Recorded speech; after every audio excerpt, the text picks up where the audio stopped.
Hello everybody, this is Tim Blankenship with Divorce661.com. In this podcast episode, this is episode 39. Today we're talking about should you change your name if you're a woman after you get divorced. So when you're going through a divorce in California, one of the things you'll have to consider as part of the divorce, as part of the paperwork, is if you're going to change your name back to your former name or your maiden name at the end of your divorce. And this is a question that every spouse, every wife, or every woman rather, needs to think about. And it's one that most don't take lightly. I will bring it up, and we don't make people make the decision right there on the spot. We let them know it is a decision they will need to make one way or the other going through the divorce process in California.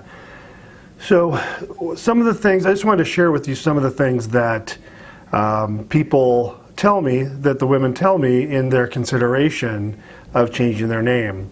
Number one is if they have young children, their concern is they don't want to have a different last name than the names of their children for reasons of going to school and things like that. So they want to keep their last name the same as their children if they're in school. And I think that's one of the biggest factors. I hear that a lot from women saying, you know, I want my name to be the same as my children when we go to school.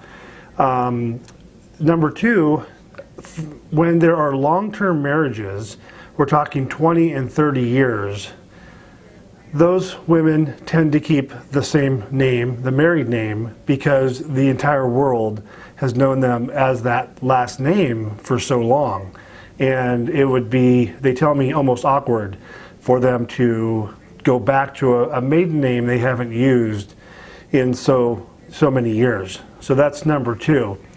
Then the folks in the middle, so those are fairly easy decisions. If you still have young children, you want to have the same name, that seems to be reasonable. If you've had the name for a long time, it seems reasonable that you'd want to keep it. But what if you're in the middle? What if you have no children and you have a 15-year marriage, 10-year marriage, something like that? You've had the name a long time, but not 30 years. Do you keep the name or do you want to move on? Some of the women have told me that they want to go back to their maiden name, even though they've had the name for so long. More of a freedom thing. More of we're divorced. Why would I want to keep this last name attached to me as a constant reminder? Constant reminder of being married, I suppose. So there really is no right or wrong answer. When it comes to filing your divorce papers in California, it is one of the check boxes to determine if you're going to go back to your former name. You can put it on the judgment, on the final agreement that you want to go back, just so you have a court order saying the judge has agreed to your request to go back to your former name. You can do that, and then you don't have to right away go and change your name, but you would have an order if you later change your mind to go back to your former name.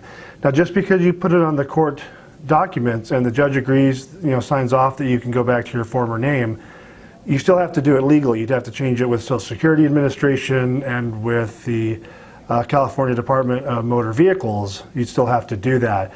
So to make things easier, if you're not sure, you can always request to have your former name, and if you decide later not to change it, you're not going to be forced to do it, because you'd have to take a proactive step in going and changing the name back to your former name. So just a little bit for you to think about if you're going to go through divorce or you're in the middle of getting divorced in California. These are I just want to share with you what our clients kind of share with us in making their decision to keep their last name or not. Tim Blankenship with Divorce661.com. Thanks for tuning in, and we'll talk to you soon.